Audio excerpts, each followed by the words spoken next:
What is going on, y'all? E-Buck in the building. What's happening? Game Time Audible in effect. Here to entertain y'all with sports talk here on a Tuesday night, along with sports guru himself, Hugh Lee. What up, Hugh? Hugh, are you there? Everything good? I'm good. What's I'm going here. on? You hear me? I hear you. Clearly, he was distracted because sports is still going Nothing on. much. Man. Getting ready to do the show, man. Okay, Hugh, what game you watching over there that's distracting Yeah, you, we bro? here on a Tuesday, man. It's throwing you off a little bit, is it? Just chilling, man. I was kind of looking in and seeing what the Hughes Warrior Nets game. All right, what's the score right now? Well, man, it's in a close one too, man. Come on, phone. I'm trying to update it. Let me get that update right quick, E. I don't know what's going on. Okay, 31-34, man. The Nets went up by 3. All But right. it's only the first man, and it's 31-34. So I'm prepared for like a crazy game, man. A whole lot of points scored. Well, you basically got 3 of the top 10 scorers in the league in that game. You got 2 of the better teams in the league in that game. So definitely expect it to be a tight one and a close one. Oh, no. But yes, people, I am here to do the podcast and talk to y'all and get it in. Shout out to people in the Big O streets. Sorry, Miss Boston cannot do that right now. We are doing the podcast. We have to catch you another time. But nonetheless, we are going to do what we do always this time, share the show to other folks, let them get situated. When we come back, what we starting off with, Hugh? We're going to start with the MLB free agent frenzy, man. You know, this is the best time of year for like a lot of the trades and crazy things going on right now. We got like the managers of the year. There's a lot of things still going on to make baseball somewhat relevant. We're going to talk about that briefly, and then we're going to move on to some of our more heavy-hitting topics. All righty then. So we will talk Hot Stove League when we come back. Game Time Audible. We is here. We doing it. Let's go. Have you been scrolling Facebook and looking for that quick sports fix? Want a quick peek of what's going on in the latest sports news? Check out Pure to the Game Sports Blog with the sports guru, Hugh D. Lee. He'll get you together. Check it out. Follow it on Facebook. Make sure you like it.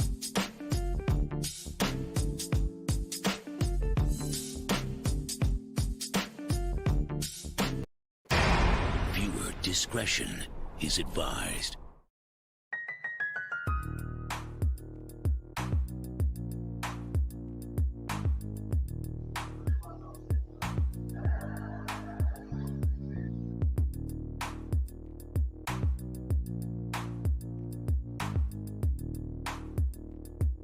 Behind the Blue Curtain, Saturdays at 11 a.m. Eastern. Unscripted talk on police reform and race relations. And now, Behind the Blue Curtain's law enforcement liaison, retired 32-year Chicago police veteran, homicide detective, former commander, sergeant, grant writer, lecturer, and adjunct professor, Joseph J. Mosley. Behind the Blue Curtain's minister of common sense, former 12-year Fort Worth police officer, educator, voice of reason, and unapologetic practitioner of sound judgment, the young scholar, LaRonda Young. Behind the Blue Curtain's co-host, fact checker, and investigative journalist Isidoro Rodriguez.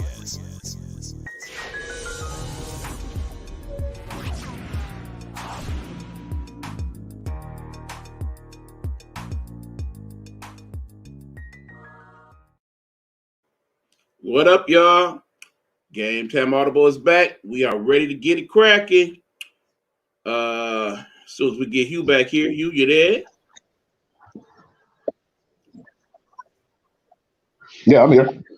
All right, Hugh, go on, set it off, man. What we talking about? Yeah, man, I want to start it off, man.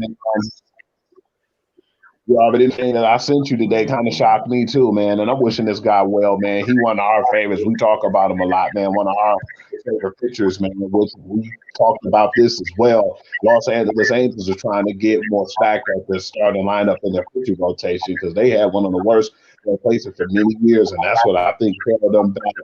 Not only that, but one of the best players in the league, Mr. Mike Trout.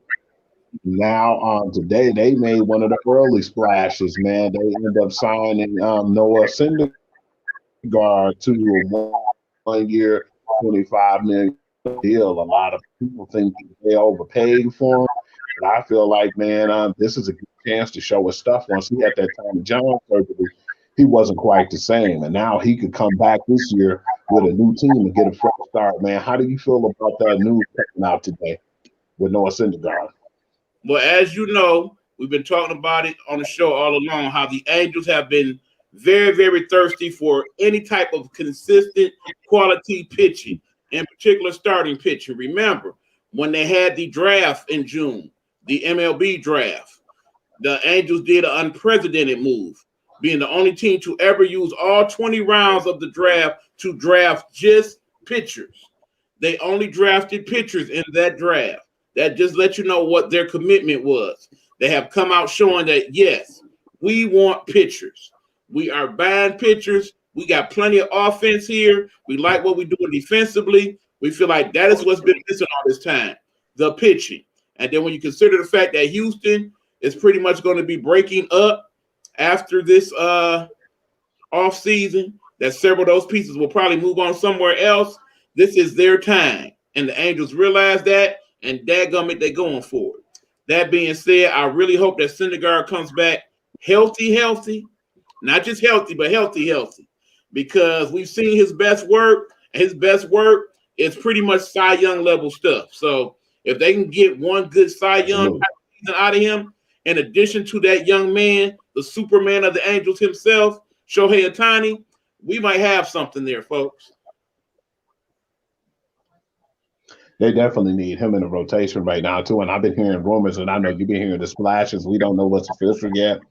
We don't know what's in my man's Justin Verlander's heart, but I know they've been definitely reaching out to him, too, in the organization. They're not trying to lock up guys like how a lot of teams do when they sign into like a 6-7 year, sometimes even maybe 10-year deals. They just trying to get 1 year deals right now, man, see how it goes and fill out and kind of get like a touchy-feel situation because they already, like you said, drafted 20 guys in the pitcher rotation. They're just trying to plug and play right now and see what works until some of those young guys be ready and fully developed. So, yeah, definitely want to see them do well. They the team, like you said, have full of offense, but the defense never was there. They would have to outscore you every game to beat you. And sometimes you're not going to have a game where you score 10, 11, 12 runs. You're going to have to be in like a pitch out, man. Sometimes it'll just be a 1-0 game. So, yeah, man, they need to get more pitching behind Shohei, get more guys over there in that bullpen. Hopefully that works out, man, because that's been a team who's been down for so many years. And unfortunately, I think they're taking away from Mike Trout's career, too. So they need to start putting in pitcher rotation to help out that team at all. The bottom line is you got to remember, they are over there in the AL West. Their ballpark is probably the only ballpark out of any of them in the West that's not really a hitter's ballpark. We already know Texas Stadium is a bandbox. Home runs galore over there. You know, Seattle is pretty good for home run hitting over there at that ballpark. And, of course, Oakland Coliseum, that's a whole nother story. That's more or less a pitcher's ballpark. If you can get some quality pitching over there that kind of make some of those 2-4-3 games that they have with the A's more toward their favor, that should put them not only in a position to win the West, but to be dominant in the playoffs too. Absolutely. All right, what else you got here? How do you feel about the deal today? I don't know if you've seen it yet, but the Toronto Blue Jays ended up signing Jose Barros to like a 7-year and a $31 million deal. That's just one of many deals that the Blue Jays will be making in the next few seasons. You know, their young core is very young, still on their rookie deal, so expect them to do that move. Expect them to lock up Guerrero Jr. and Junior, and all the Jr. all the other juniors they got over there. Road is in the building. What up, Road? Bro, what's good? How everything going? Good to see you as always, my friend. But yeah, Toronto, they gotta establish what they can over there right now. They probably should be looking for some pitching too, I think. But for the most part, they young power hitters, they got plenty. And they definitely want to cash them out, so they will be staying for a while. That's a really hot team over there too with Bo Becci and my boy, Vlad, and you got a lot of guys over there with a lot of pop in they bat, man. George Springer, man, this is gonna really be a good season for them, and I think that they have nothing but an upside over there. So that's a good move to start to lock down some of their guys. And funny thing is too, I had to throw this in there, even the Detroit Tigers, man, they made a move getting Eduardo Rodriguez, which kind of surprised the hell out of me because I think that was one of the first moves that even started off high school this season. You got to remember the week before they picked up the catcher from Cincinnati as well. I really like the move. I really like the Tigers. I must admit I was kind of surprised by that move. They have been touting a lot of the catchers we had. Remember, Jake Rogers did get hurt last year. But before he got hurt, he was doing good, at least from a catching standpoint. One of the hot prospects they have down in AA ball is the guy that they drafted a couple years ago from Ohio State, and they say he's doing pretty good with the bat as well. So I really was surprised they made that move. But basically, the Tigers are doing what they said they were going to do, establish that they are make some improvements, and they are going to do their best to try to be playoff contenders next year. So if we can get a couple of those young pitchers developed, perhaps get Verlander to go with Rodriguez and a couple people that got hurt last year. There's that. Look who's checking into the building. What up, though? Detroit in the house. Yeah, what's up, man? Brother Muhammad checking in. What's going on, Will? But yeah, what else you got, Hugh? Man, did you hear about the coaches of the year, man? For baseball? Yeah, they already threw them out there, man. Gabe Kepler, of course, from the San Francisco, Giants, man. That was one of the better teams, which I was surprised. And sometimes you hate to see those one game, one and done situations because sometimes I just felt like when they got beat, it could have went a little further, man. I thought definitely they had a Cinderella story and thought that they could win it all, but unfortunately that didn't happen. But for them being just in the middle of the pack to being one of the better teams, and them and the Dodgers had 100 and more wins. That was very impressive to see, and one division. So yeah, man, he definitely deserved it. But Kevin Cash, for the second time, man, ended up getting it too in the AL. The Rays has been phenomenal, man. So it's been a lot of good stuff going on over there, man. If we talk about it, man, that's one of them programs you don't need the big names. Once they got rid of Evan Longoria and a lot of their all-star players, man, they plugged and play. And this is guys that just go in, put their head down and they play the game the way it should be, man. So I give a lot of props to that organization because even Joe Madden left, man, at one point. And we thought that he was a part of the process, but now they're still ticking, man. And they doing good and constantly competing, and they're always in the playoffs and even in contention for a World Series. Now, I got to be honest. As far as the National League goes, if there was just a manager leader for both leagues, yeah, definitely San Francisco's manager should have been the winner. Nobody thought that San Francisco would be the team that they ended up being during the regular season. Now, granted, it's unfortunate that them and the Dodgers ended up losing so that the two teams with the two best records in baseball didn't even make it to the World Series, but that's not uncommon. There's a few years back when the Yankees did very well, didn't make it. Then, of course, those years ago when Seattle showed out that one year, had about 7 to 8 Hall of Famers on the squad, and they did not even make it to the ALCS. So, just because you got the best record don't necessarily mean you're going to do the best work. As far as the American League Manager of the Year, I kind of really wish they went with Dusty Baker.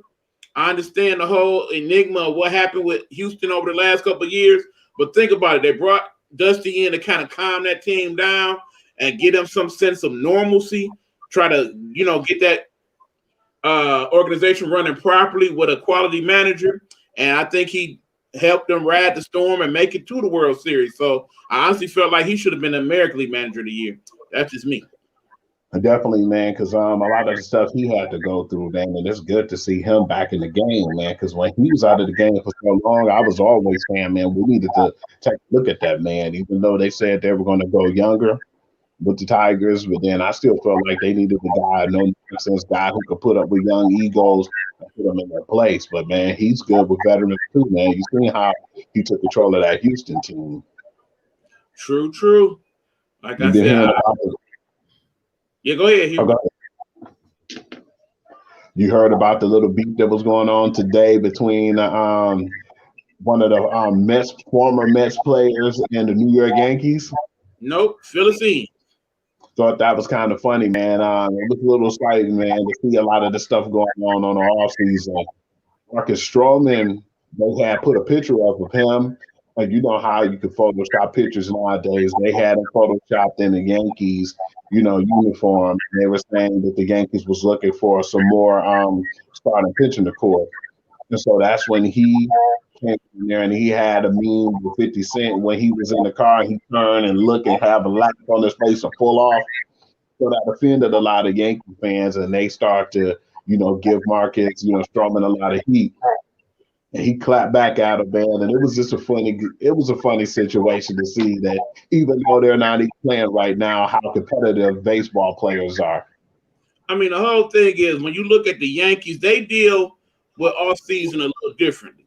For the Yankees, all year is the off season, okay? Because they are under the assumption that anybody wants to play for the Yankees. They're the best team of all time. They done won the most championships, so on and so forth. In their arrogancy, they feel like that, yeah, we could always upgrade. So they always looking to upgrade the pitching, the hitting, whatever they can get. Because more than likely, if you come at them saying, hey, I'm the Yankees, here's this bag of money, most of the players, because of their reputation, they like, hey, I mean, just like how it goes in basketball with the Lakers. Some people feel like the Lakers just be like, look, this is the Lakers. Yeah, you want to play here. You know that, right? Come on. And that's that. Yeah, got a point there. A lot of people do fall into that trap too, man. So, yeah, got a point. I want to move on now. I just definitely want to briefly talk about the free agency. It's going to be a lot more splashes coming up soon, but I definitely want to get into the NCAA. The football, man. Week 11 recap, man. There's been some pretty interesting things going on. Wasn't really too many heavy hitting games. I thought 1 and 2 for ranked teams, but the Baylor Oklahoma situation, man. How did that come off to you? Oklahoma was going to lose at some point this year. I told you that. I told other people that. They are not that type of team this year, okay? They play in a division where oftentimes they show up. I'm Oklahoma. This is Riley. I've had 2 of the last 3 Heisman Trophy winners. We're going to win. So, yeah, some of the people that they play, they get intimidated like that. Understand, unlike some of the other conferences, the SEC, ACCs, and the like, Big 12 was pretty much top half, bottom half. Top half, top heavy, bottom half, sucky, suck. So Oklahoma done played a lot of the sucky, suck teams already. So now that they get into some of the better teams, it was only a matter of time before they was going to get theirs. Rest assured, before the end of the season, they'll probably lose 1 or 2 more. So we won't even have that discussion about them making the championship. I knew they weren't going to be in the mix all along. So I'm not surprised. Baylor is better than people gave them credit for, and they showed it. They were supposed to lose 3 games already, man. They won too many close games, and I just felt like eventually their time was going to run out, and then, that fairy tale was going in. So, yeah, I definitely expected that, but to see how badly they were getting beat, that really surprised me because Baylor came out and, like you said, showed them, man, we're not afraid, we're not intimidated by you guys. They punched them in the mouth. And I was looking at it because I was at work. I said, man, is Baylor really going to pull this off? Not only Baylor pulled it off, but they bullied that team the whole game and, basically showed their dominance. Baylor showed me what they was about a couple of weeks ago when I seen them play TCU. That was a good game. In actuality, I feel like TCU was a better team than Oklahoma, truthfully. Okay, man. How do you feel about the Ole Miss Texas A&M game? I don't. I don't. Ole Miss, they do them because of their head coach. Bottom line, he's an offense-heavy coach. If he got good offensive play and a decent defense, he cool with that. His arrogance says that, yeah, I can take any team, turn them around, make them a contender. Ole Miss probably got him for like another year, then he gone, and who knows what he ends up doing then. I'm waiting for him to make his debut in the booth at some point and lead his coaching thing alone, because he is poison to a program. But bottom line, we already know Texas A&M is good. You see their resume this year, so I'm not surprised. I wouldn't be surprised if, Kiffin took one of these coaching vacancies, man. You already know with him, he don't care circus type of guy. We see how he left organizations, the Tennessees, the USCs, and all the stuff that he's done in the past. And I don't take that past him. I believe he'd definitely always be just one year away from going and hopping to the next team, the new kid on the block or the next hot team, I honestly felt like if he was really trying to show what he truly was made of, he should have stayed at Florida International and kept that job. Try to help that organization, yeah. If you raise them to a national power, think about what type of prestige you would have had as a coach. But again, his arrogance is the better of him, because he started out living his life in NFL locker rooms before he got to college. He feel like he's still an NFL coach. I don't see any NFL team ever messing with him, not even the Lions. No time soon. Definitely after how he left with the Raiders. He read a letter and threw it in the garbage like he didn't even give a damn, like he didn't really mean it passionately. You're not gonna make me read a letter or read something to you and then toss it in the garbage, man. It's like, if I'm telling you I don't have to read, I'm gonna tell you from my heart. And I just didn't feel like he felt that way. A lot of the players didn't too much care for him anyway. So it was definitely glad that he went back to college. But yeah, man, he'll be better off in the booth, man, because he's too high. He's a high-octane offensive guy, and I don't even really think defense matters. They could give him a little bit of defense. That's all he care about. But what side of the ball he focus on, and I don't think that's gonna last long. But yeah, wouldn't be surprised if he in the booth moving. Maybe that'd be the best thing for him. Maybe we'll give him more respect if he do so. Have you watched Colin's docuseries yet on Netflix? I know I haven't yet, but I know you have. What's your thoughts? Yes, I did. Well, definitely glad you brought that up. That was really a powerful series, man. At first, I didn't want to watch it, and because I felt like some things was in there I wasn't gonna like, which I said, you know what, let me do it anyway. I can't have that old school mentality. Let me see what it's about. It was a really good documentary. It made you look at him in a different light, because we all looked at him. I used to always say, you got the best of both worlds. You're mixed, but to get, adopted into a white family and get mistreated the way he was, and it wasn't really from his adopted parent, but it was like him against the world. It was kind of sad to see some of the stuff that happened on there, but that's issues going on today. And the crazy part is him as a young male going through that in this world. It was sad, man. And I just felt like a lot of that stuff piled up, and it got to the point where it really got out of hand for him. And he just had to not just sit on, back in the trenches. He had to, be a voice. And his voice today is the reason why he had the documentary, man. He went against the masses, and he felt like, I got to stand up for something. And, for the people who like him, for the people who listen to the show, don't like what I'm saying, it is what it is. He stood up for what he believed, and eventually one day that man is going to be in our Black history books. Bottom line, you notice nobody's talking about Colin coming back to the NFL no more after that documentary. Oh, yeah, that's what that. He is no longer pressed about doing so. Definitely. He definitely look at it totally different now, because he felt like they were always against him, and it seems like nothing else was going to happen positive after that. So, yeah, definitely enjoyed that documentary. Glad you brought that up. All right. But, I would say, Hugh, right now when it comes to the NCAA, it's only several games that matters. Bottom line, this week we got Michigan, Ohio State. Yep. We got whoever Georgia's playing. We got whoever Alabama's playing.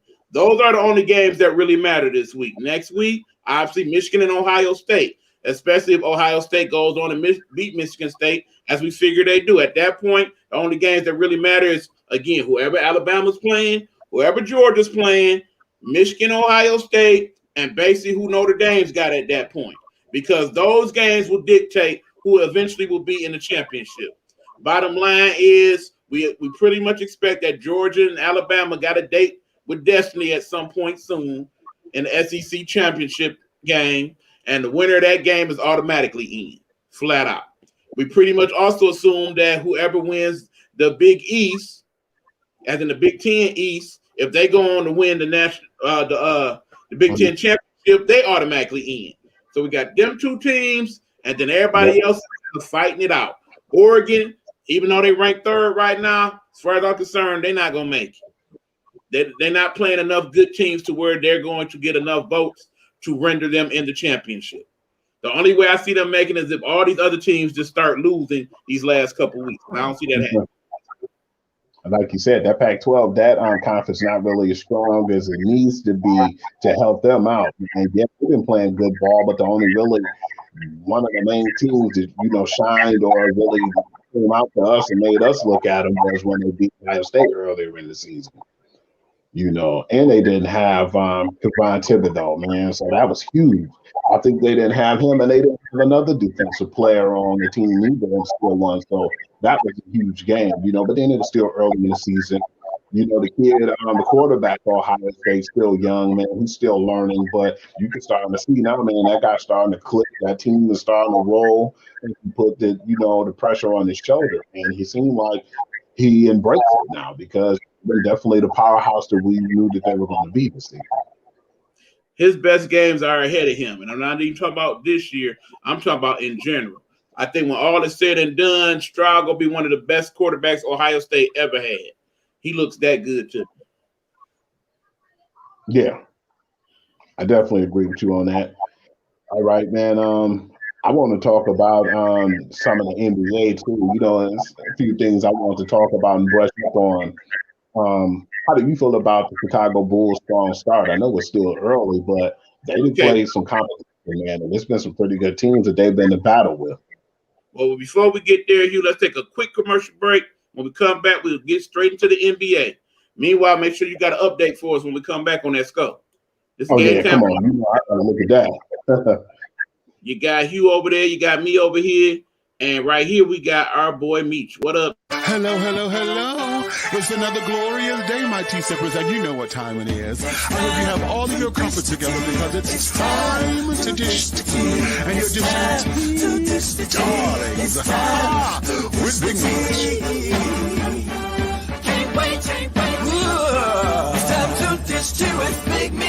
It's time to dish tea with Big Meech. It's time to dish tea with Big Meech. It's time to dish tea with Big Meech. Darling. All right, we are back. Game Time Audible. Hugh Lee, the sports guru, and Young E. Beasy in the building. What we got, Hugh? What's the score, man? So far, so good. They tied, man. 50 even. All right. The good thing about it is I got it taped, and so as soon as we get done here, I can go check it out. But yeah, that looked like it's going to be everything that I thought it was going to be. Any leading scores showing up on the feed there? You know what? Let me check into that because I know this game go to the wire, man. But I'm pretty sure I done already seen Steph was one of the high scorers, man.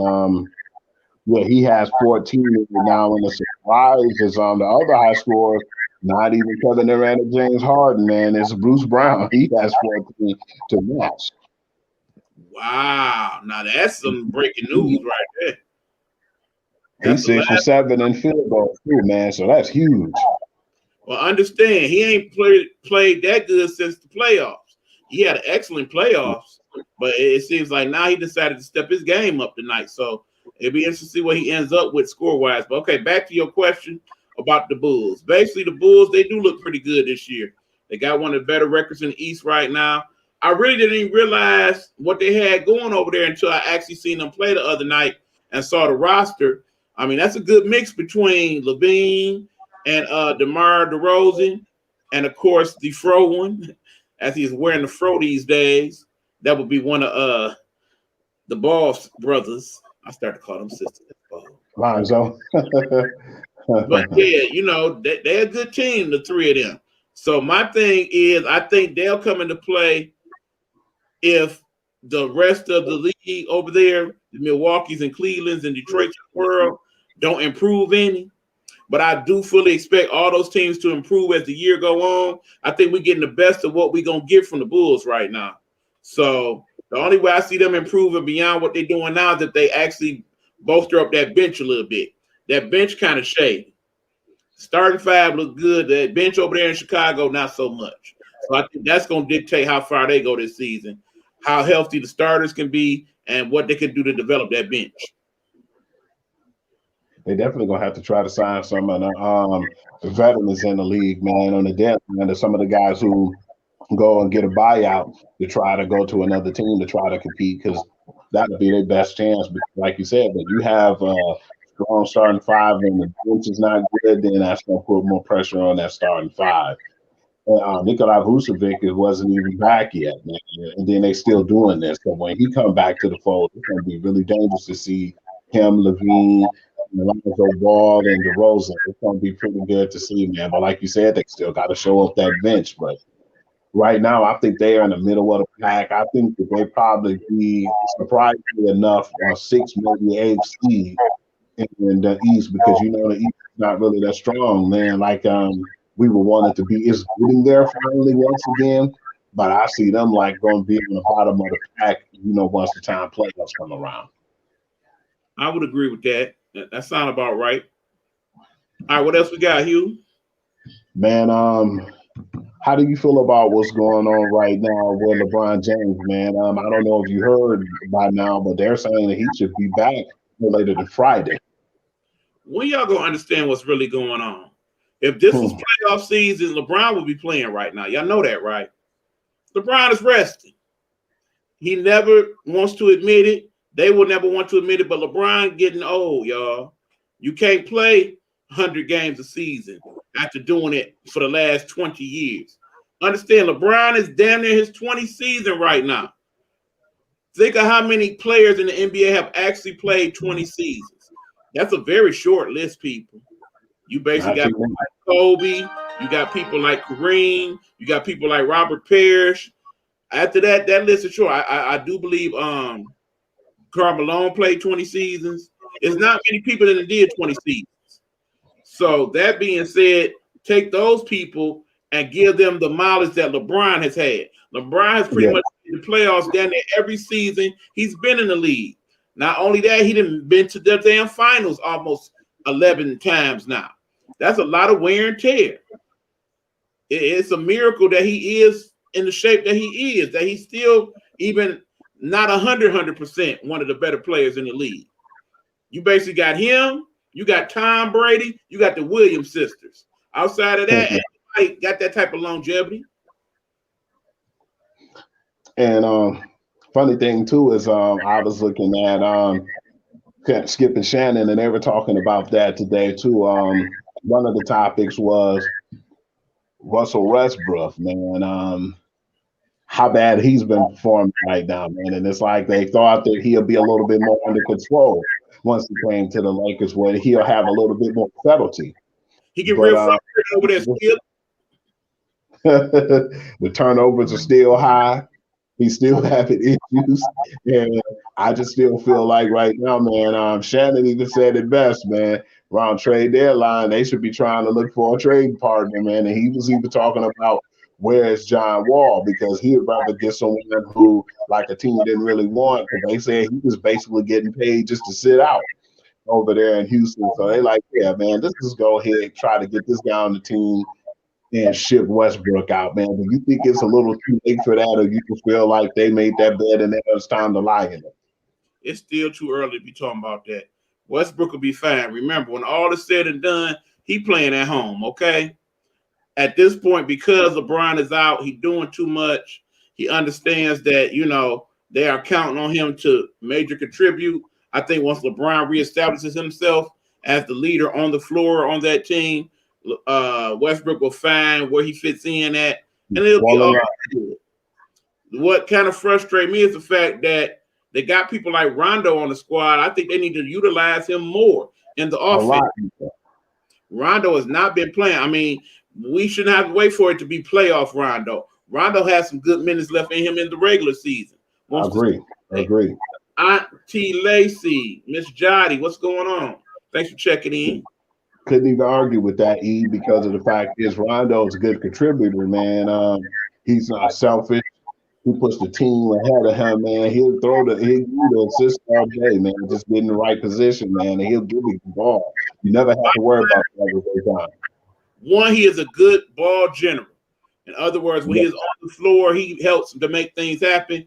Two, and more importantly, him and LeBron play good either together or alongside one another. In other words, LeBron could be the focal point of the offense, and then when LeBron gets his rest, that's when you bring in Rondo and let him run the floor for a few minutes. I think Westbrook actually plays better off the ball. When he realizes that, I think that's when they get somewhere. And also keep in mind, somebody has been playing actually pretty good this year, and I'm surprised. We are talking about the man known as Melo. Melo is actually playing better over there with the Lakers than he did last year with the Trailblazers, I believe. I think so too, because he knows his role, man. He's not trying to do more. He's not trying to do less. He just stay in his role. He play, and he know he's gonna get some shots, man. He take full advantage of his shot selection, and I just think he's been doing really well, man. Low key, he's not causing any trouble or anything. He's not being a ball hog. He's not being selfish. He's not, getting a lot of turnovers like your boy Russ right now. But like you said, when LeBron comes back, everyone to get a line, and I think that right now it's still too early. But then at the same time, sometimes that wave of red flag with Russell sometime, man, because I think he get ahead of himself. Right. I mean, because in the end, when all is said and done, if Russell Westbrook sat down tomorrow and said, you know what, I'm done. He a Hall of Fame. He a first ballot Hall of Fame. Ain't won ring the first. But bottom line is he has done things in the NBA that no person has done before. When we talk about a lot of Russell Westbrook's records, there's basically one other person you throw in that mix, Wilt Chamberlain, who basically owns like damn near any other record that ain't 3-point affiliated in the history of the NBA. That's good company to have too, man. Retired people and some, like in the Oscar Robertson case when he had the triple doubles, So yeah, man, I just hope that see him play some better basketball, man. And I know he will, because he's still trying to get acclimated to that team. Right. Like I said, it's still early in the season. I ain't worried about him. My question is, what the hell going on with the Washington Wizards? Well, them guys came out of nowhere, man. I was shocked when you were telling me about it, but then I should have been, because I heard them talking about it earlier when they kind of set up Jefferson, when they were saying who y'all think the best team in the East is. And of course, the Brooklyn Nets is one of the teams they said. And they mentioned even though the Bucks are injured, but still they're going to be the champ. So to be the champ, you got to beat the champ. And they talked about the Chicago Bulls. And that's when I think it was a little setup there. They ended up having Kyle Kuzma on the show. And yeah, those guys been red hot, man. And those additions to get Russell Westbrook empowered that team, man. Bradley Beal's happy, and those guys are happy because not only they getting their minutes, but they're able to get the spotlight over them. So that's huge to actually have Bradley Beal happy, and all those guys are contributing to that team too, because that's why they're the best team in the East right now. Pretty much. And like I said, it came as a big surprise. But like I said, once I actually looked at their roster, and I forgot that that's where they traded everybody from the Lakers over there. And part of those Lakers contributions is definitely helping when you look at people like KCP and, of course, that doggone Enigma himself. I mean, it's like he went to the Wizard and said, you know what? They never did believe in me over there in L.A. I'm about to show them that I'm Kyle Kuzma and I'm at it. So he's been playing. And we already know Bradley Beal was one of the 10 players in the league regardless. And I just find it real interesting that, remember, from at least what I know, Bradley Beal is not vaccinated, and nobody's talking about him. Yeah, that guy just going about his business, man. He must be doing the right things because he ain't ever getting exposed. Nothing's ever really happening with him getting any trouble or getting out the places he had no business. So When you stay in your zone and do what you got to do and stay in the perimeters of what they're asking you, nothing goes on, man. And I just feel like that's a good thing for him because if he's not vaccinated and doing everything possible to not get to the point where he gets the COVID, then why can't everybody else stay in line and do the same thing? It seems like everybody else just want to do what they want to do and feel like they're untouchable and they can't catch it, man. But then, anybody could be a victim. We think this kill children, just different, man. All races, black, white, it don't matter what color you are. COVID basically not going to care less. I mean, bottom line is here in Michigan, we've had over 18,000 cases in the last 3 days. Almost 100 people died. Hospitalizations are up, including amongst people who are fully vaccinated. It's still not resolved yet, people. And do know that just like in real life and our sports life, COVID will play a role somewhere down the line. I guarantee it, particularly when we get close to the playoff time in the NFL and as we get later into the season in the NBA. Somebody's going to play a big part. It's playing a huge part of all sports. Exactly.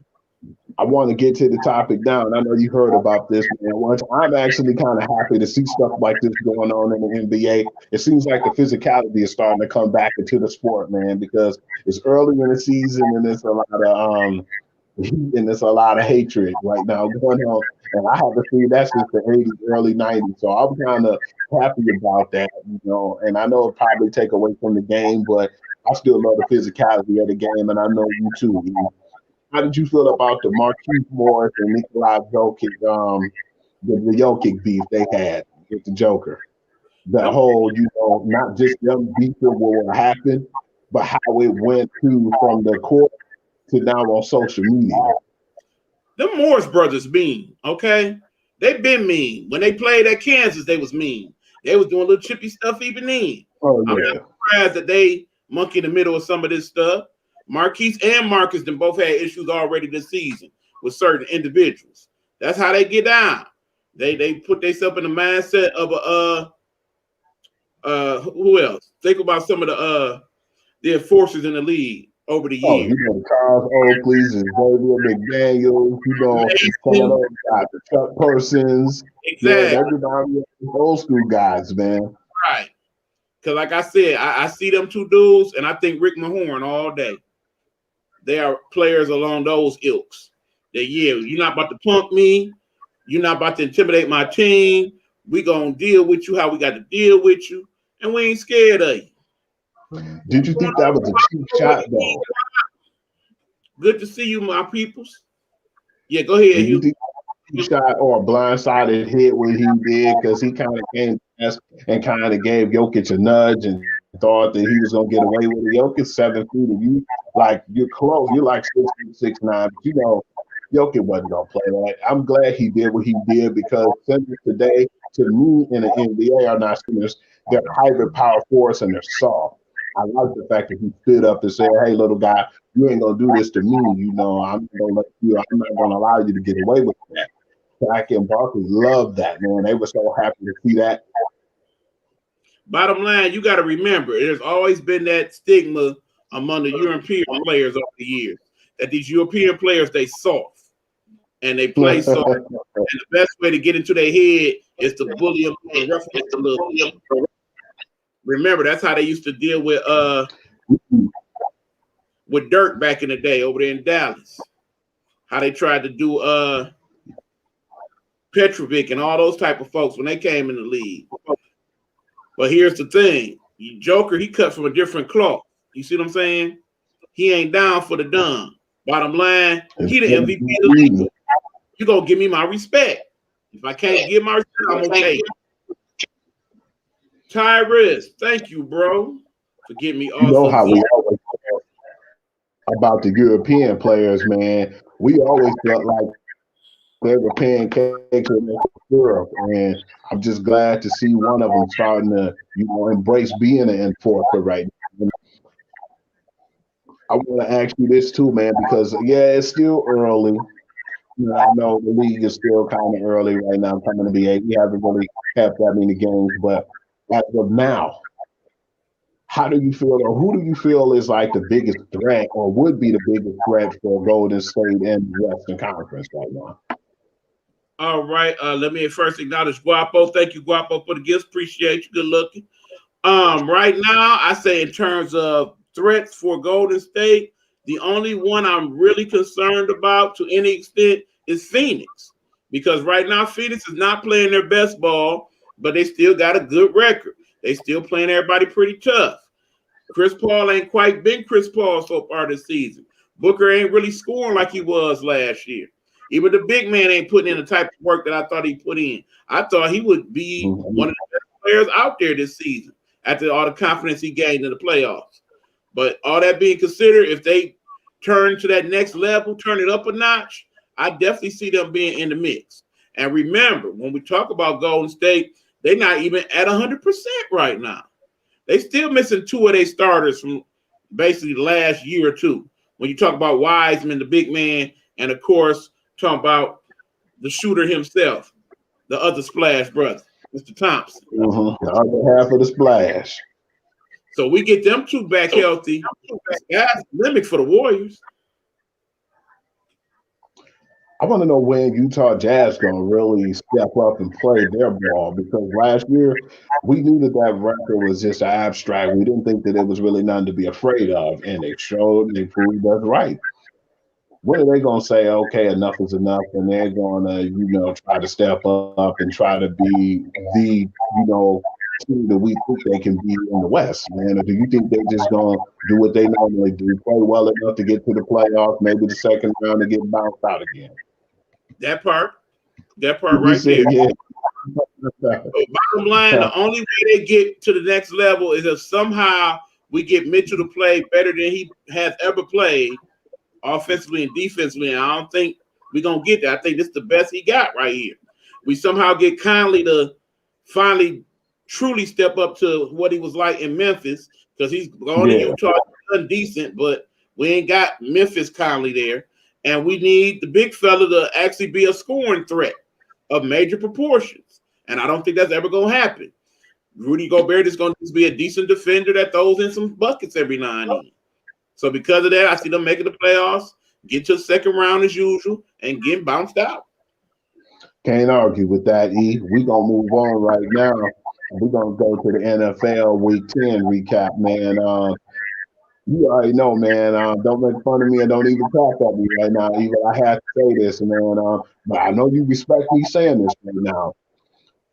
How do you feel about the play of New England Patriots right now on a 4-game win streak, man? And not only they're on a 4-game win streak, they haven't really been playing no bums either, man. They've been, going toe-to-toe with a lot of teams, man. It started, I think, with Mac Jones really starting to excel and know who he was when he played against the Buccaneers, and then turn around and when they played the Dallas Cowboys, man. That's when I was like, they starting to show me something. And they start to mesh after that, man. In this 4-game win streak, man, they beat some pretty decent teams along the way, and you starting to see them clicking both sides of the ball.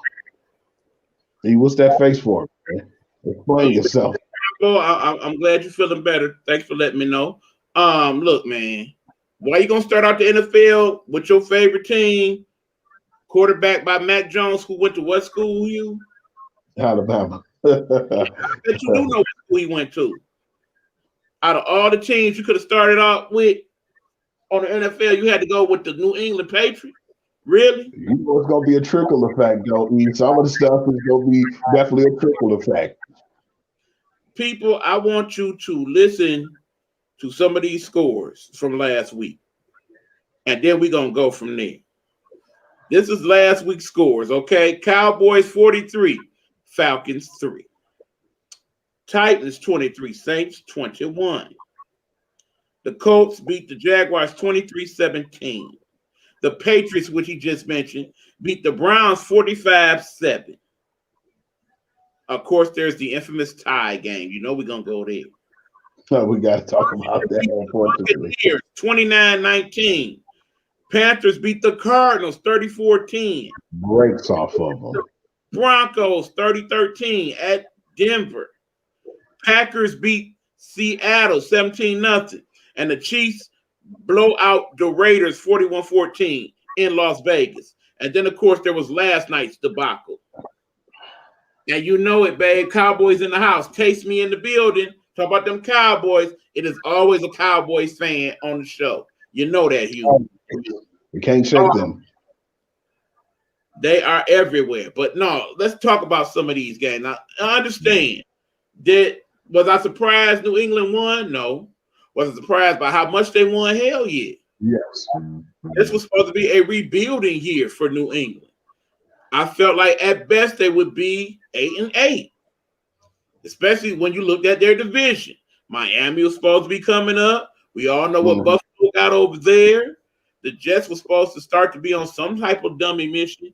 It wasn't supposed to be no cakewalk for New England, but yet here we are, and it does seem like there was a war for the most improved team in the league right now. You got to give it to New England. Bottom line, Belichick is the GOAT for a reason. He's starting to put some things together over there. Mac Jones is doing just enough not to lose games. He has enough weapons to make things happen offensively.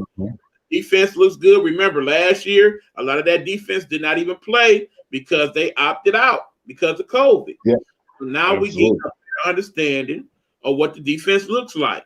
And, of course, Belichick is the defensive guru. So, yeah, they got a good defense. And it's definitely showing up in some of these games against some of these teams. Belichick doing what he always does. He takes the best thing that you do and takes it out and then forces you to use other means to win the game. Hey, you know what he did too, to collaborate on what you were saying? He didn't let Myles Garrett beat them, man. He know that he has one of the best sack records in the league. They got one good sack in the beginning of the game, and after that, man, they did not let him get close to Mac Jones. That's where I think everything came from as far as how the offense ran. But at the same time, I give credit too, not just for the passing game, like you said, with Mac Jones. He's not going to lose no game for you.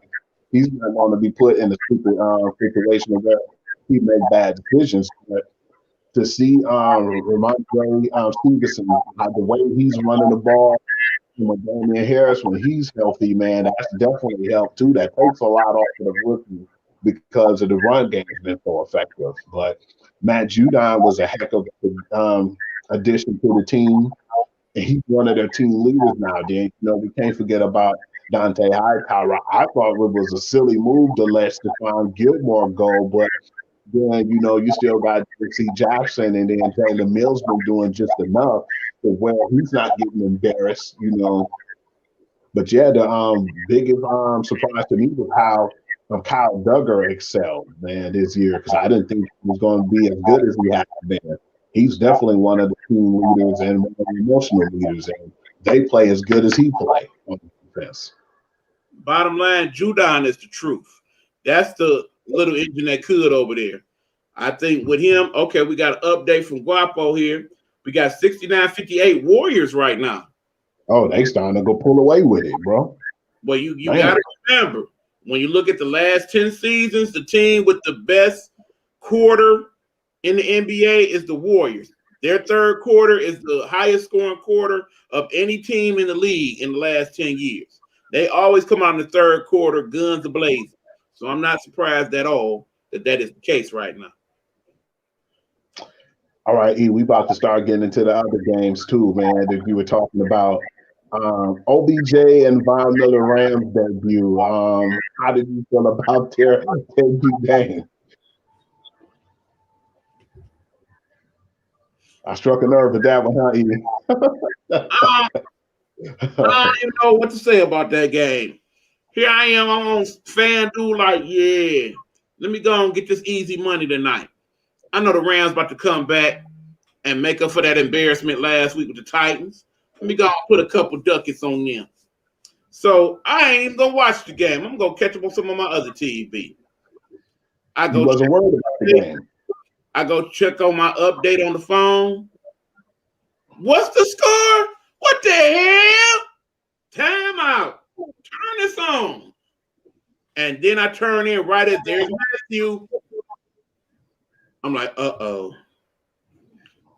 Understand, we had a front row seat to Matthew Stafford the last 12 seasons, okay? We pretty Matthew gonna have a good game, and when Matthew about to up. Last night he had that I'm fucking up look, okay? When he's checking for third, fourth receivers on a continual basis, when their feet get to happy, yeah, you're not gonna have no good game. Earlier on in the season, when Matthew was dominating, you seen what it was. It's like hype. There go Cooper, boom. There go Woods, boom. Let me throw it in the flat. He knew exactly what he was doing. He knew exactly where he was going. Teams have figured out, yeah, we got to mess these guys up a bit. Matthew too comfortable back there in the pocket. We didn't learn over the years that when we get Matthew all and what to do mode, he's not good at that. Matthew is not a scrambling quarterback. Matthew is not good at improvising on his feet. Yeah, he can throw from all type of different angles, but that's when he's comfortable.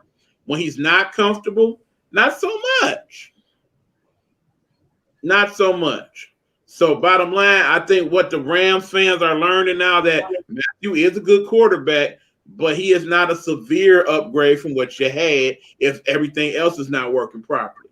So, yeah, the line was getting blitzed heavily by that Rams defense, which is actually better than people give it credit for, and it showed last night. That's why they got dominated. That's why they lost. That's why any team that's got a good offensive front like that or a defensive front like that, the Rams going to have problems with the rest of the season.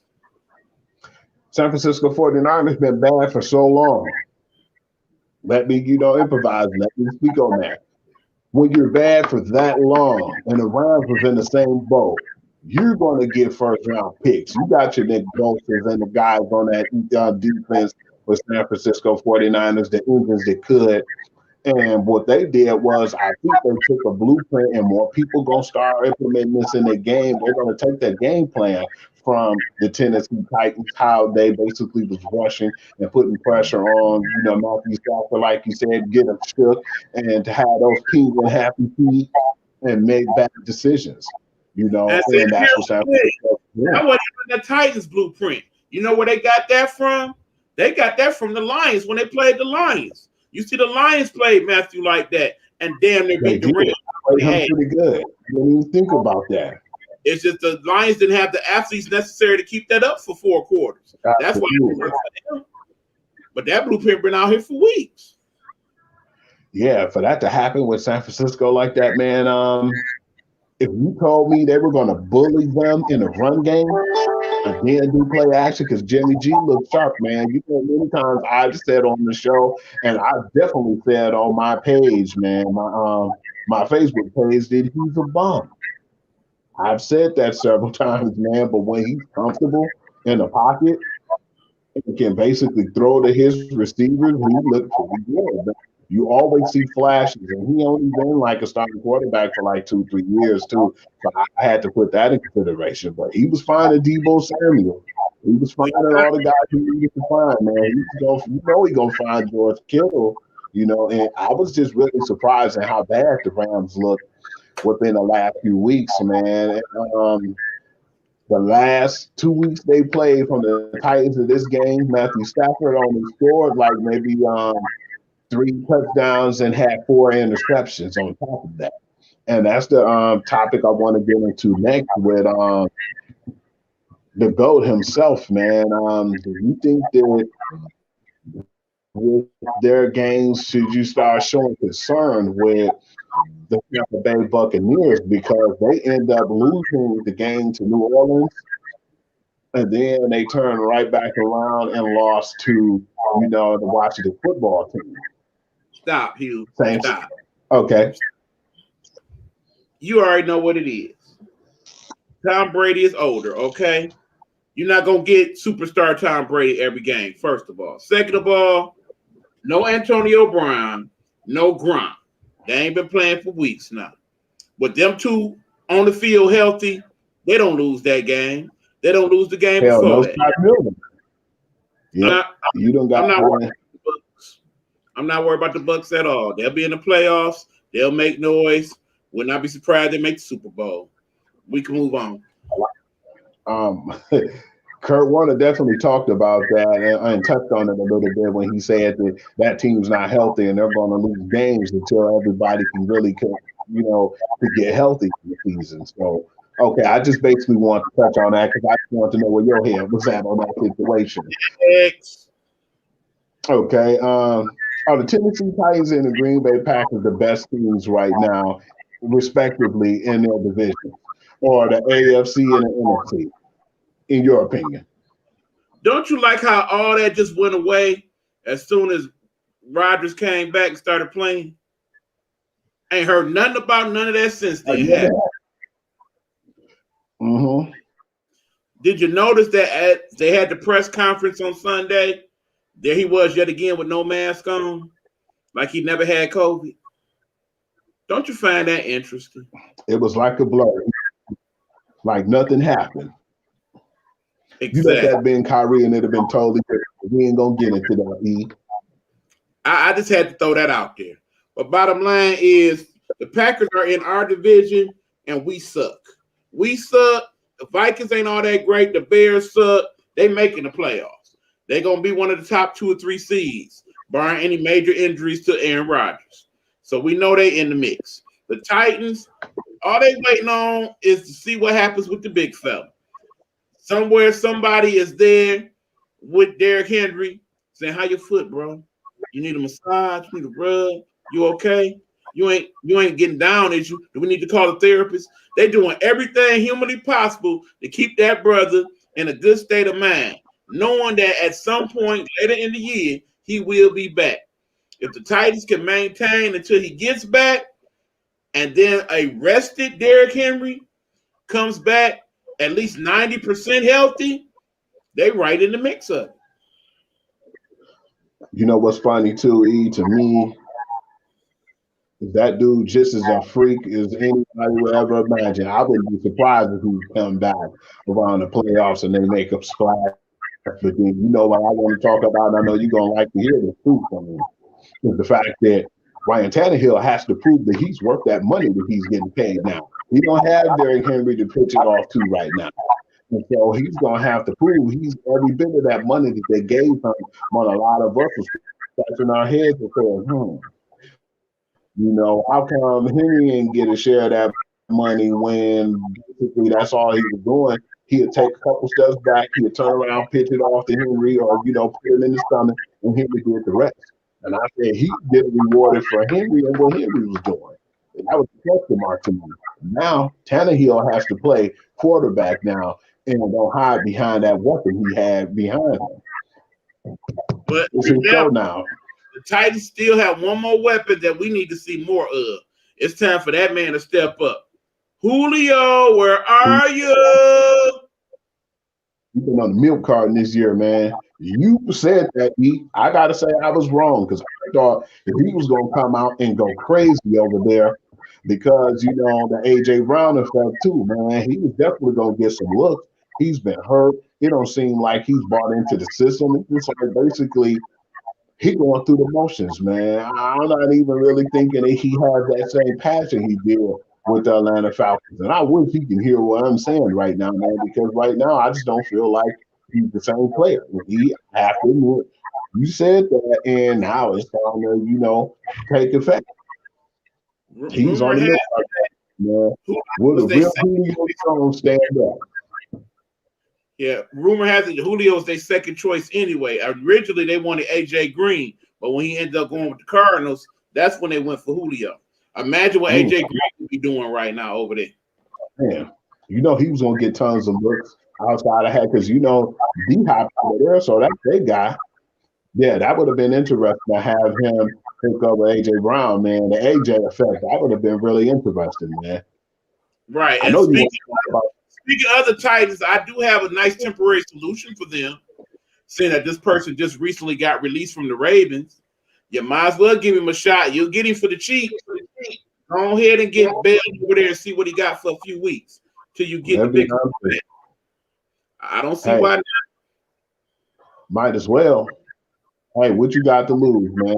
You can go get the Le'Veon Bell to play for Pittsburgh, or you're not gonna get Le'Veon Bell at all, man. So yeah, it's definitely like you said, it's worth a shot because he's still not to the point where he's on the brink of retiring, but he's gonna have to do something, man, because this may be his last run, man. I think between Bell and AP, that makes a decent enough running core for them to get through a few games until you get the big fella back.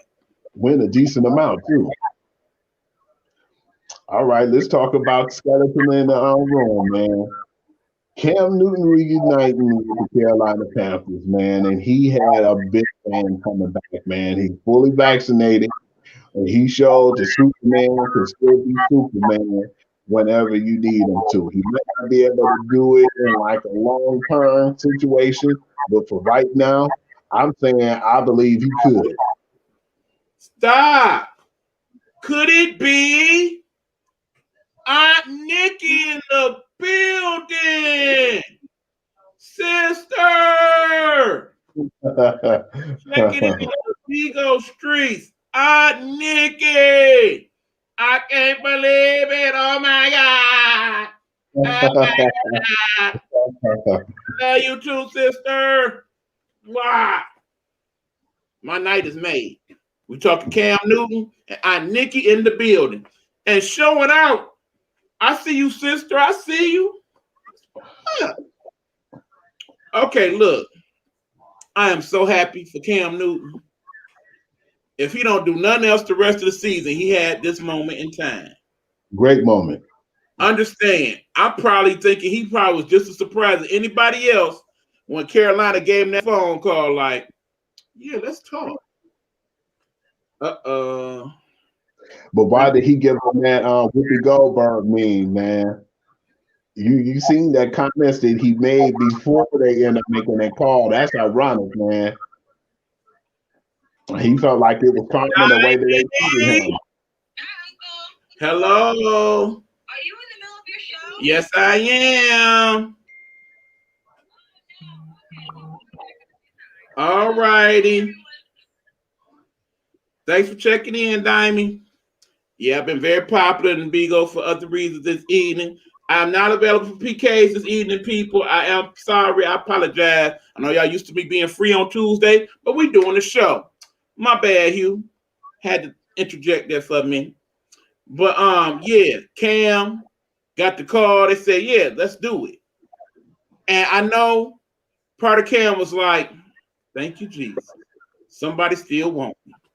But part of Cam had to be like, oh, now here y'all go crawling back to your boy when you ain't got nothing to work with. Yeah, big Cam up in this mud. Let me go in here and show him what's really good. So he came in, and I'm sure before he did that, somebody's like, look, Cam, don't go in there clowning, bro. You know how you is, your bravado, your ego. You ain't got to go in all showing out. Be humble.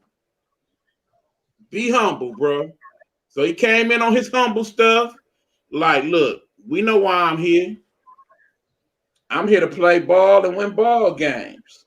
If I don't do none of that, none of this matters. And just like I'm sitting here comfortable, that's how Cam was with it. But see, yeah, he could have said, okay, let's see what's up. Now, what surprised me was they had PJ Green start. Look at my sister showing out. They could have had her come in like, okay, we're going to have you do mop-up duty today or start the second half, whatever. It's like PJ, he started, and it was like, Cam, you ready? Go get him. And you know what? He went in that doggone huddle, and you could see the team like, yeah. And Cam was like, let's get it. Next, you know, I'm looking at the score, and it's like, who winning? I'm the front with those guys. Because, you know, I didn't know that Cam was in the game at that point. But then they showed the highlights. There was Cam. Look at you, sister. There he was showing up and showing out. Superman was back. Bam! I was so happy for him. Remember, I was saying a couple weeks ago, please, Lions, call him. We need a real quarterback. But since they didn't call, that was the best place for him to end up. And I honestly believe that even when old boy get back healthy, I would let Cam finish the season. Yeah, because Matt Darnold right now, even though this is a new offense for him, we've seen some flashes of him looking good and looking like how we thought we was going to be out of USC. But I think he definitely needs to sit down right now. If, like you said, if Cam's doing well enough, the way he could control that offense and then put them on his back They definitely need to roll with him, man. And definitely let him ride it out because this might be it for Cam. Definitely think he'll probably get another call like next year, see what he could do, on a 1 year basis. But at the same time, this is a great story to see him leave Carolina the way he did, go to New England, kind of left on shaky grounds. But then now we all understand if Mac Jones playing good, he basically got control of that team. But to come back home, definitely after him making those comments about the whole karma situation with how the Panthers treated him, to come back and to ball out and to run and throw a touchdown, yeah, that was pretty good to see, man. Definitely happy for Cam. I hope he do well the rest of this season. Update time 2E is 82-67. Golden State still had the lead. Thank you, sister. Thank you very much for all your contributions this evening. I appreciate you. I miss you. I will definitely call you, let you know what's going on. Hugh sends his love as well. He can't see you over here on Bigo, but yeah. Good, Nikki. Good looking out, sister. Appreciate it. And she's still showing out. Look at you. But yeah, we're gonna take a quick commercial break. When we come back, we still talking NFL, but I don't know what's on your list, but please move up that game known as the Lions and Pittsburgh Steelers to the top of that list, please. I gotta talk run into that. And then I got some more news from that whole situation. So yeah, we're gonna get into that. But yeah, in honor of my sister Aunt Nikki, we gotta play her commercial. Here you go. Let's talk. Let's talk. Let's talk.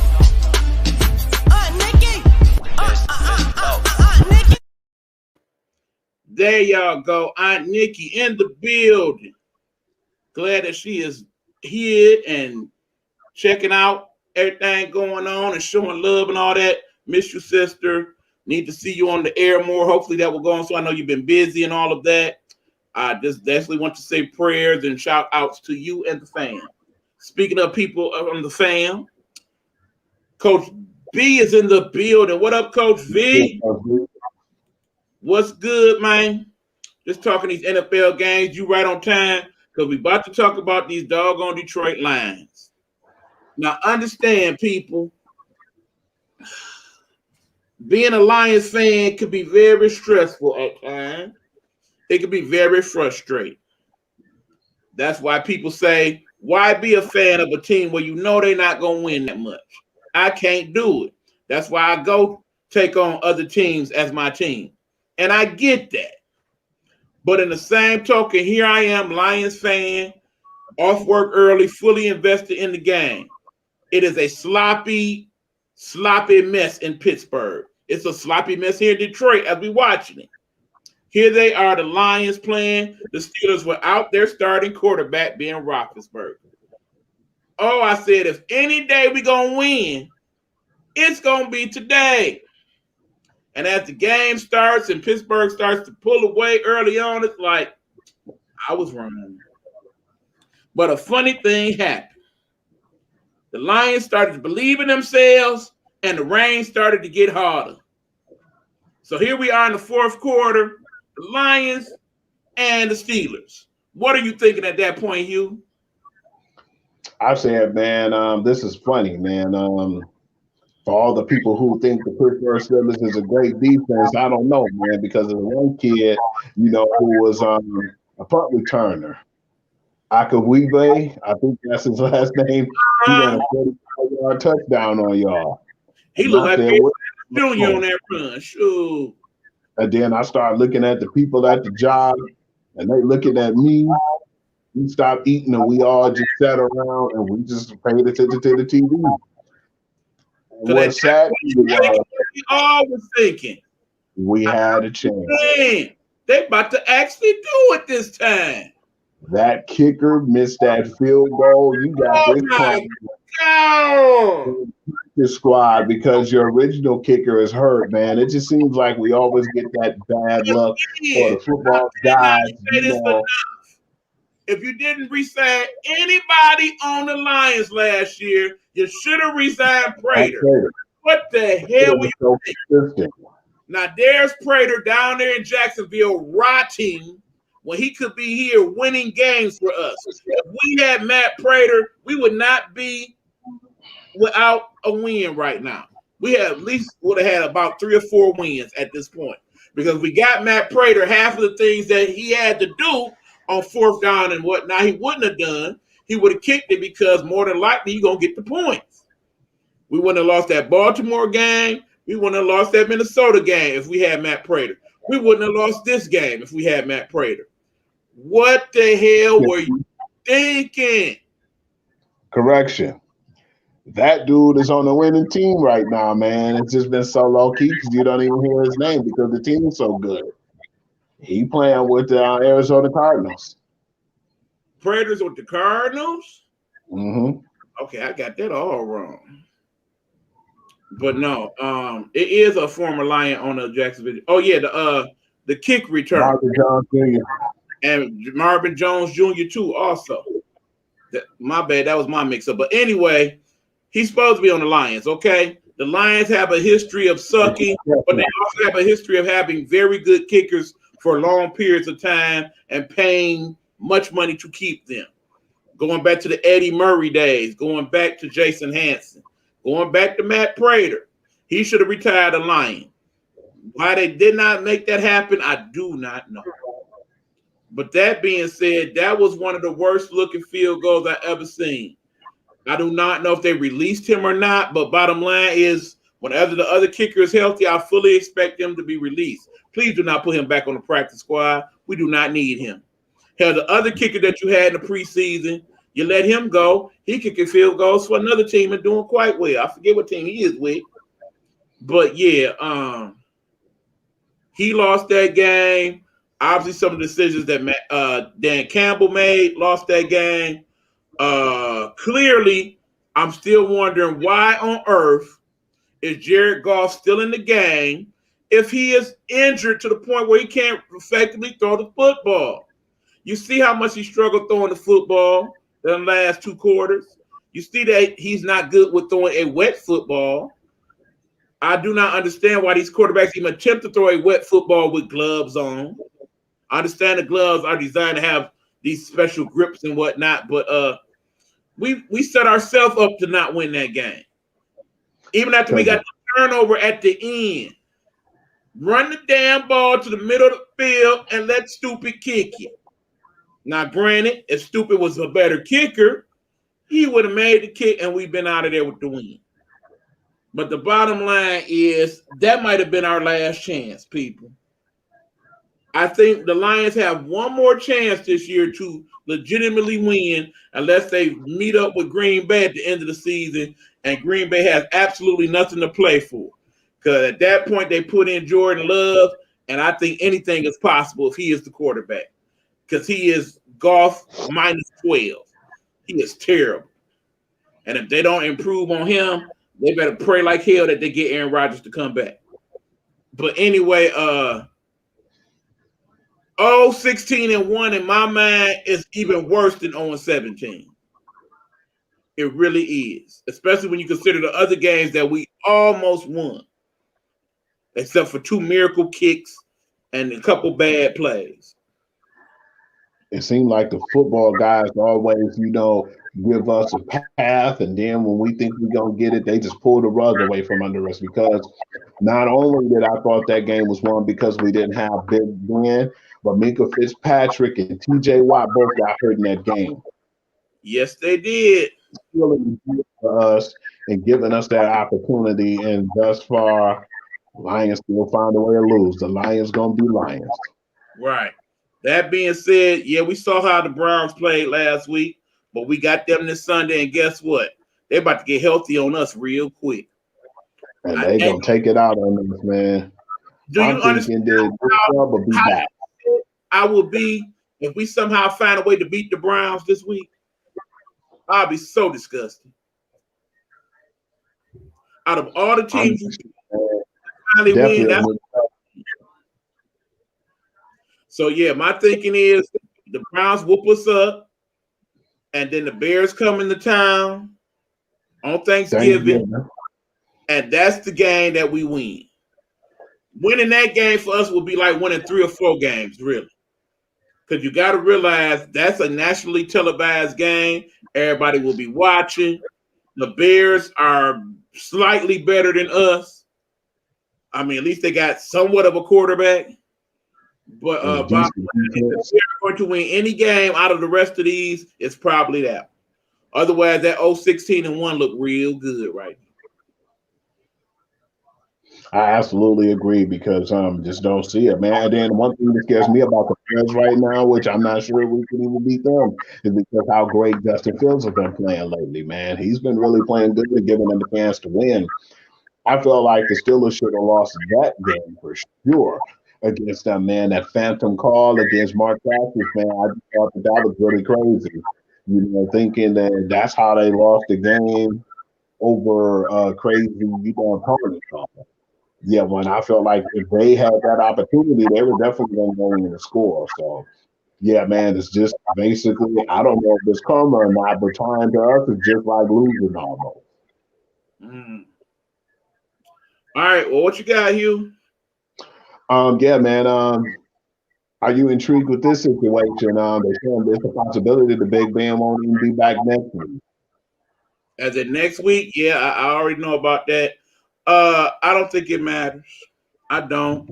But I think when he does come back, he's going to be rusty, and you're still not going to get a good effort. Remember, they're out without Juju for the rest of the season. Mm-hmm. The running game is pretty much what it is. If Najee Harris is running well, they have a chance to win. If they get in the box and shut down Najee Harris and he has to throw, that's when things get iffy. And basically, that lets you know, too, what I was about to say to you, regardless of how they feel about Big Ben, and I told you I didn't think he had what he used to have in him. It's starting to show this season, too, man. You can see it. You might see flash, but he's not this guy Big Ben that he used to be. But see, you got to remember, the reason why they found out Ben had COVID is because Ben was having symptoms of COVID. And then when he went to get tested, he tested positive. Remember, when we look at last year, the people who actually had symptoms of COVID, not just COVID itself. So we're not talking about people like when Lamar Jackson had COVID and didn't have no symptoms, was asymptomatic. We're talking about him having symptoms like Cam Newton had symptoms when he had COVID. And you see how bad he played the first couple of weeks when he came back. That's fully what I expect when Ben comes back. That his air ain't going to be right. That, he's still going to be kind of suffering the ill effects. And he already was kind of on shaky ground to begin with. So that basically lets you know, too, that they're going to have to draft a quarterback sometime in the near future because Mason Rudolph is definitely not the answer over there. And they're going to have their hands full because they're going to be playing the Los Angeles Chargers in Los Angeles. So, yeah, man, that's not looking too good for them either. So, what happened to Dwayne Haskins? That's a good question, man. To put in Mason Rudolph didn't really make no sense to me when they were showing how good Dwayne Haskins was playing in the preseason, man. So, yeah, that's a problem over there, man. I don't know what's going on. There's always been issues with him because with Washington, the way things ended with him, and then the way he kind of, threw them under the bus and cliched at them saying, I never was prepared and taught to play the way that I've had and be to the point where I'm comfortable with my playbook and doing all the things I need to do when I was in Washington versus how they prepare me with the Pittsburgh Steelers. I didn't think that made sense because they're not going to set this man up to fail.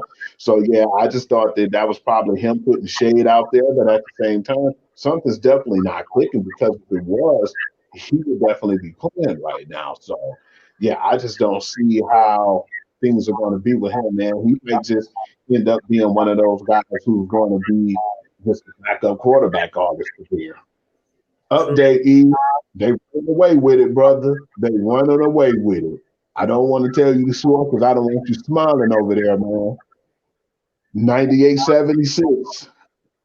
It's starting to become a laugher. Yeah, boy, cash me out, baby. It was 95 at first, and somebody hit a three. We got to hit that parlay, Hugh. Big money. Oh, yeah. Money. Steph got 28, and then Harden ended up taking over with 24. Steph 9 for 14, Harden 6 for 13. Okay. I like it. I like Man, it. they run away with it. And the thing that surprised me is not only that they're running away with it, is the thing that's surprising me the most is because they're in Brooklyn. They doing this in Brooklyn. But remember, have you seen Golden State play lately? They are a deep team. And they play defensive minded too. Not only is it that they're starting five good, they got a good bench with Gary Payton Jr. and all those high flyers over there. And like you said, man, the defense kind of remind me of how they played in 2015 when they was winning championships, man. You know how defensive minded they were on top of their offense. That's what you're seeing from this team. Right. And you mentioned Gary Payton III, but another key part to that defensive front coming off the bench is Andre Iguodala, who was playing like he played damn near 10 years ago. He looking real healthy and fresh over there lately. Did you hear too, E, that what Stephen A. Smith said today? What was that? Did you hear what Stephen A. Smith say today about the Golden State Warriors? I did not. He said when they asked him, do you think LeBron still have a chance of winning another NBA title? He said his window is closed. And he said definitely the way Golden State Warriors playing this year. He said if they could get Klay Thompson back at 85% and then get him back 100% next year, he said he think the two championships out of three could possibly end up in Golden State. I ain't mad at that, especially if you figure that Tyrone Poole is going to continue to improve. You got Wiseman coming back as well. Remember, he was damn near the number one pick in the draft last year. If we get him to play to his full potential, it could get real interesting over there in Golden State. Yeah, Jordan Poole, man, that guy, man, like where did he come from, man? We wasn't expecting him to come out and play that good, man. He had a coming out party this year, and that's come with some of the responsibilities of, you know, how they start winning and start picking up these wins so fast. Because they lost one of the earlier games and they went on the tear, man. They only lost 2 games too this year so far. But yeah, man, Jordan Poole, you know, he basically holding it down too before Clay get back. And think about, man, it ain't gonna be that long before he come back, man. He'll be back probably a week or two before Christmas. He already out there shooting, man, and you know, going through drills with the team. So yeah, when he come back, man, if they could keep like put Jordan Poole on the bench and have him come off like a 6 man or whatnot, man, I just hate to see what the other half of the season gonna look like. I honestly could see it where they have all 3 of them on the floor at the same time, and it's pick your poison at that point. It get real interesting. But yeah, we know where Jordan Poole came from. He came from blue. Go blue. And speaking of that, let me take over a little bit, Hugh, on some quick strikes right quick. Of course, y'all know that college basketball has started this season. You know, we definitely will be talking about that more as the season goes on. Right now, some of the early good-looking teams, we got Kentucky. They basically got some more one-and-dones in the building. They looking all right, but Duke did handle them rather handily last week when they played one another. Duke, as always, is Duke. Remember, Duke has a lot to play for this season. 1, they got to make up for last season's monstrosity. That was one of the worst seasons Duke has ever played. And 2, more importantly, Coach K's final season. So they know they want to send Coach K out with another national championship on his way out the door. And one of the best players in the country right now is playing for Duke, the big power forward. He looked real good the other night, Hugh. He kind of remind you of he got a little Dirk in him. He got a little Kevin Durant with him. Yeah, he gonna be a handful for a lot of teams. I'm gonna have to start getting into a little bit more of my college basketball too, to at least see what's going on. Yeah, another team I need you to check out is Michigan squad. Juwan Howard has recruited very well and it's already paying off early dividends. It is a younger squad than last year's squad, but they look real good when I saw them play the other night. That bench is a lot deeper. He got a lot more versatile players that can play multiple positions. They're going to be a hard team to deal with once they get a little bit more experience going on. Did you hear the news too that Jawan Howard inked a 5-year extension with the Michigan Wolverines? As he should have. Well deserved. He is showing early on in his career that he's going to be a damn good college coach for years to come if they don't end up getting him stole by the NBA at some point. Because you got to imagine that somewhere down the line, he will want to coach in the NBA. That's where he came from as an assistant coach to begin with. And of all the people in the Fab Five, I really find it interesting that that will be the one who will end up being a head coach, particularly since both Jimmy King and the fifth member of the Fab Five are both coaches right now on lower ranks. I'm just kind of how it turned out for all of them in the end. Remember, you got what happened with young Jay Rose being a great broadcaster now. You got Chris Webber being a great analyst over there at TNT. Jawan doing his thing. Jimmy King doing pretty much all right as a college or as a high school coach. And, a couple of the other people on that squad. Let's not forget about Rob Pelinka and what he's accomplished as GM of the league. He doing? You see what I'm saying? It's just crazy how, you look at the Michigan program, you look at some of these programs in the state in general, and how some of these players have went on to do great things. I mean, I think about Charlie Batch. He is one of the commentators for Pittsburgh Steelers radio network now. I mean, it's something in the water here, obviously. Yeah, man. That's basically all I have for the show, man. I feel like we did a good show, man, for the time we did, and we took full advantage of it today. Didn't plan on going on there today, but hey, the show must go on, man, and I appreciate we did it, man. You already know, before we go off the air, man, definitely want to promote Pure to the Game. Go on there, check me out, man. I'm always putting Not so fast, you. I got one more topic that we got to talk about. It is, y'all. We know college basketball. We got women's college basketball. And here at Gametime Audible, we are committed to women's sports. So we definitely got to talk a little women's sports. And when it's UConn Women Husky season, I got to jump in there. That's one of my favorite squads.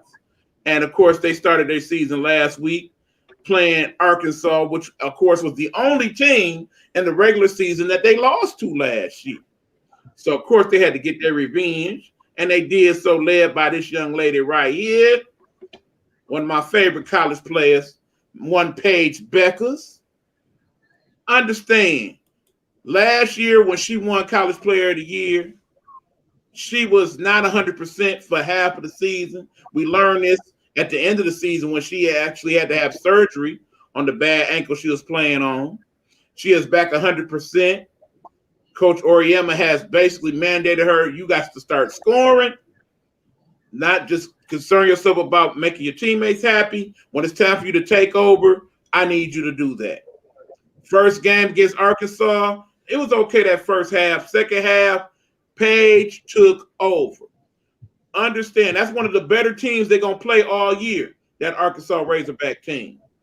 If she's going to play like this the rest of the year with 34 points and 6 rebounds and 4 steals and 2 blocks, ooh, buddy. Even the GOAT herself, Diana Taurasi, had to recognize, saying, I think she might be the best player in basketball right now, including myself, at 19. That's high praise coming from the GOAT. So, yeah, y'all definitely check out some of that women's basketball. There's a lot of other good teams in the country you can check into. You got Baylor looking pretty good. You got Maryland with a nice squad. Michigan actually has a squad that should be in the top 10 most of the year. There's a lot of good women's teams out there. Please support women's basketball and check it out when you can. They are definitely broadcasting it on ESPN, on CBS Sports Network, NBC Sports Network. So check it out. Show the ladies some love. But that's all I got, Hugh. Any final thoughts?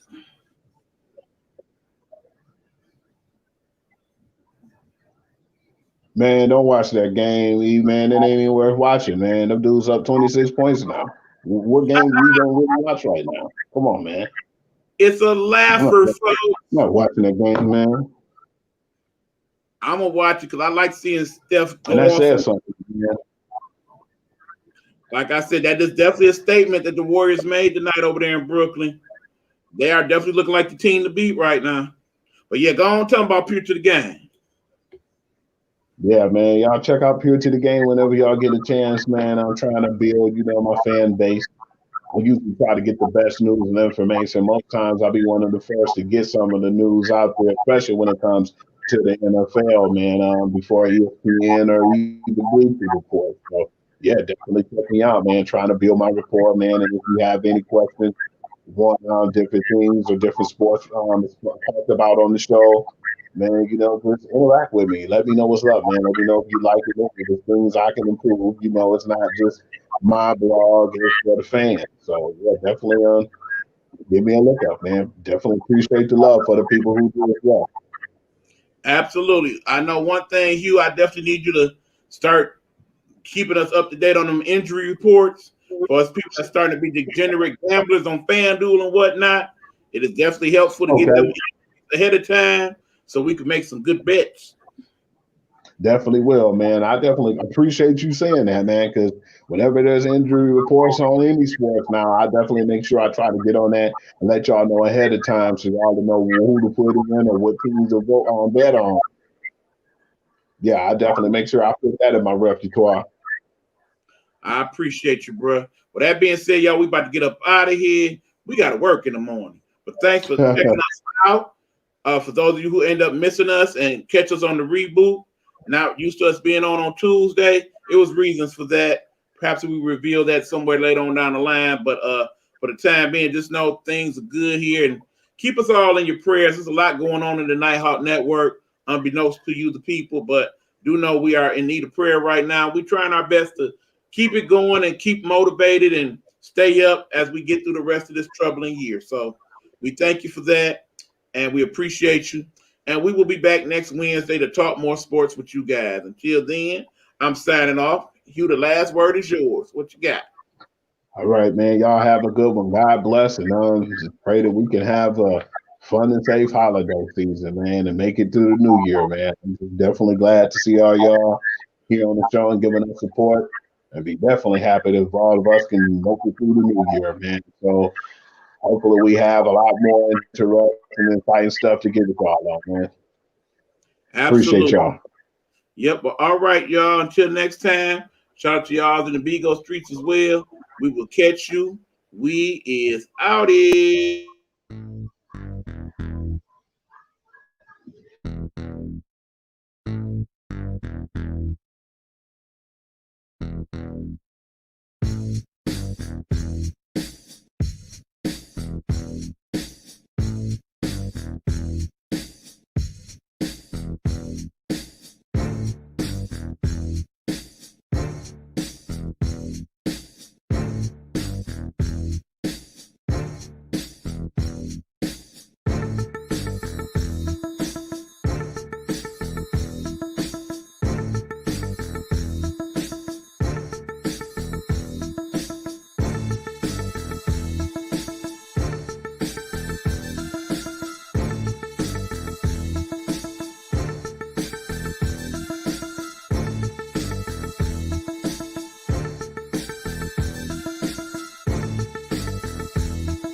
Gametime Audible is a Nighthawk Network presentation.